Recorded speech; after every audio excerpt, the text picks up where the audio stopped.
حضرات گرامی قدر، اس کے آگے سورہ مومنون ہے، اور سورہ مومنون کے شروع میں اللہ تبارک و تعالیٰ نے اس گروہ کا ذکر کیا جو جنت کے سب سے بلند مقام یعنی فردوس سے بری میں جانے والا ہے۔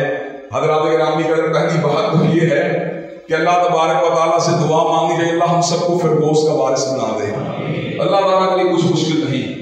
اور دوسری بات ہم ٹریڈز کو بھی پیدا کر دے، ان اوصاف کو بھی پیدا کر دے جو فردوس کے وارثوں کے اندر اللہ تعالیٰ نے ذکر کی ہیں۔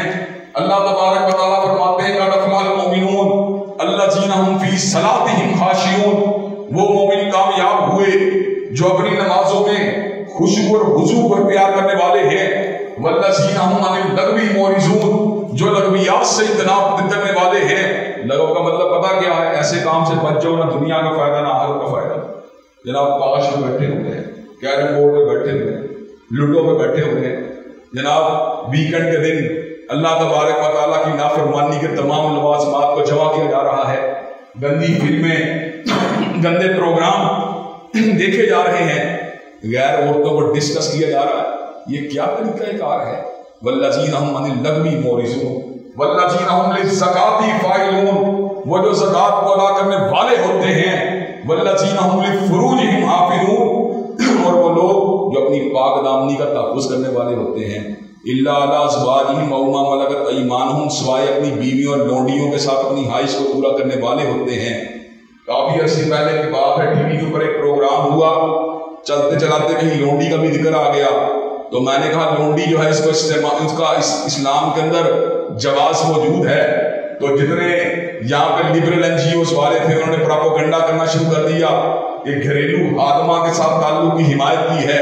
حضرات گرامی قدر، گھریلو خادمہ جو ہوتی ہے وہ لونڈی نہیں ہوتی، وہ آزاد عورت ہوتی ہے، وہ غیر محرم ہوتی ہے، اس کو ہاتھ لگانا تو بڑی دور کی بات ہے، اس کے اوپر نگاہ ڈالنا بھی حرام ہے۔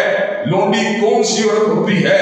وہ جو کفار کی مدد کے لیے کنٹونمنٹ کے اندر عورتیں آتی ہیں، ان کی فوج کا حصہ بن کر جس وقت مسلمانوں کے ساتھ ان کا ٹکراؤ ہوتا ہے، وہ اسیر بن کر، قیدی بن کر مسلمان فوج کے ہاتھ چڑھ جاتی ہیں، تو امیر لشکر کمانڈر ان چیف کے حکم سے ان کو ڈسٹریبیوٹ کیا جاتا ہے۔ اس سے پہلے کیا ہوتا تھا؟ انہیں تحت تیگ کر دیا جائے، انہیں قتل کر دیا جائے۔ حضرات گرامی قدر، جب وہ کسی بندے کے کو دے دی جاتی ہیں، کسی فوجی سپاہی کو دے دی جاتی ہیں، اس کے بعد اگر وہ اس کے بچے کی ماں بن جائے تو انہیں ام ولد کہا جاتا ہے۔ ام ولد کو فردن نہ کسی آگے ٹریڈ کیا جا سکتا ہے، نہ فردن کسی کو ہدیہ کیا جا سکتا ہے۔ حضرات گرامی قدر، لیکن بات کا بتنگڑ بنانے والے ہاں باتوں کے اندر سے ایسی باتوں کو نکالنے کی کوشش کرتے ہیں جس کا مقصد فقط لذت کا حصول ہوتا ہے، جس کا مقصد فقط زبان کا چسکا ہوتا ہے، حقیقت کے اندر اس کے اندر کوئی ویٹ موجود نہیں ہوتا۔ جس چیز کو اللہ تعالیٰ نے حلال کہا ہے وہ قیامت کے دن تک حلال ہے، اور جس کو اللہ تعالیٰ نے حرام کہا وہ قیامت کے دن تک حرام ہے۔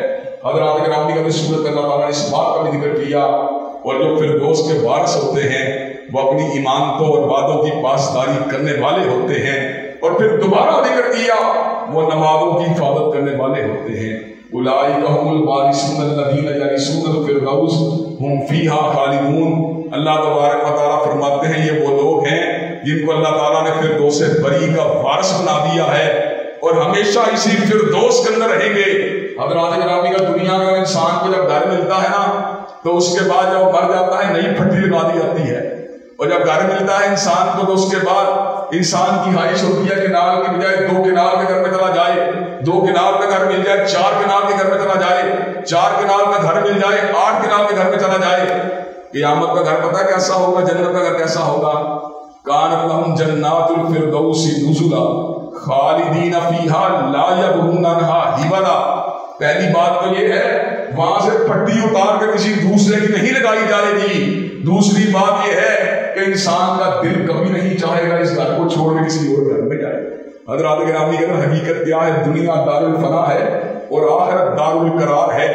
دنیا مٹ جانے والی ہے اور آخرت باقی رہنے والی ہے۔ بل تؤثرون الحیات الدنیا والآخرۃ خیر وابقیٰ ان ھذا لفی الصحف الاولی صحف ابراہیم و موسیٰ۔ عام طور پہ لوگ دنیا کی زندگانی کو ترجیح دیتے ہیں، حالانکہ آخرت کی زندگی بہتر بھی ہے اور باقی رہنے والی بھی ہے۔ اور یہ بات اللہ تبارک و تعالیٰ نے سابقہ صحیفوں میں یعنی ابراہیم علیہ السلام اور موسیٰ علیہ السلام کے صحیفوں کے اندر بھی بیان کر دی تھی۔ حضرات گرامی حضرت سورت میں اللہ تعالیٰ نے رزق حلال کی اہمیت کا بھی ذکر کیا ہے۔ پروردگار عالم ذکر فرماتے ہیں یا ایھا الرسول کلوا من الطیبات واعملوا صالحا، یا ایھا الرسول، اللہ نے اپنے رسولوں کو مخاطب ہو کے کہا کہ طیب کھانا کھایا کرو اور نیک عمل کیا کرو۔ اس کا مطلب یہ ہے طیب کھانے کا نیک عمل کے ساتھ بڑا گہرا تعلق ہے۔ جوئے کا مال کھا کے، زناکاری کا مال کھا کے، شراب نوشی کا مال کھا کے، اور جناب فری لائسنسنگ کا کاروبار کر کے، سود کی ٹریڈ کر کے، اپنی منمانی انداز کے اندر جو جی میں آئے اس انداز کا کاروبار کر کے اس کے بعد آپ توقع کریں وہ نیک عمل کرے گا، ایسا نہیں ہوگا۔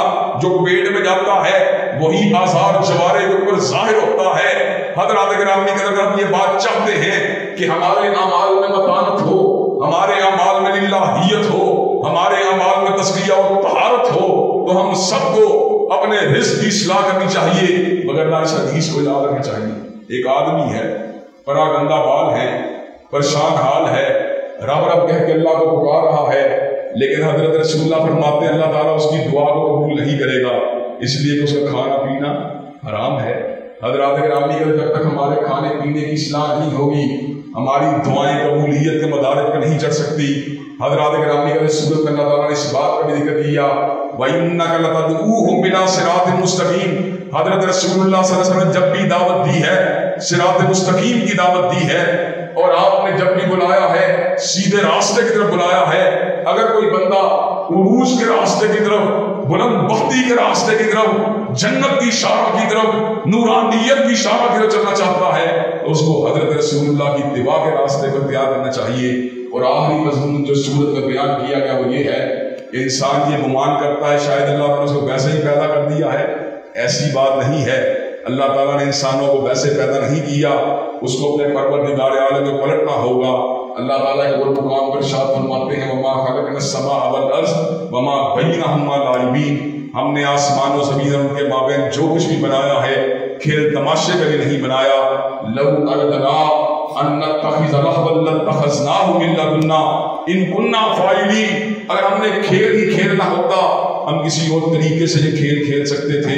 ہمیں کیوں بنایا گیا، ہمیں اس کائنات میں کیوں بھیجا گیا؟ جواب اللہ نے بتلا دیا ہے وَمَا خَلَقْتُ الْجِنَّ وَالْإِنسَ إِلَّا لِيَعْبُدُونَ۔ جنات اور انسان کی تحلیق کا مقصد اللہ کی معرفت، اللہ کو پہچاننا، اس کی بندگی کرنا، اس کی عبادت کرنا اور اس کی خوشنودی کا حصول ہے۔ اللہ تبارک و تعالی ہم سب کو صحیح معنوں میں کتاب و سنت کو سمجھنے اور اپنے دل میں اس کو جگہ دینے اور اس کے مفہوم کو صحیح طور پہ کمپریہینڈ کرنے، گریسپ کرنے اور اس کی تبلیغ کرنے اور اس کے قیام کی کوشش کرنے والے لوگوں کو شامل فرمائے۔ وآخر دعوانا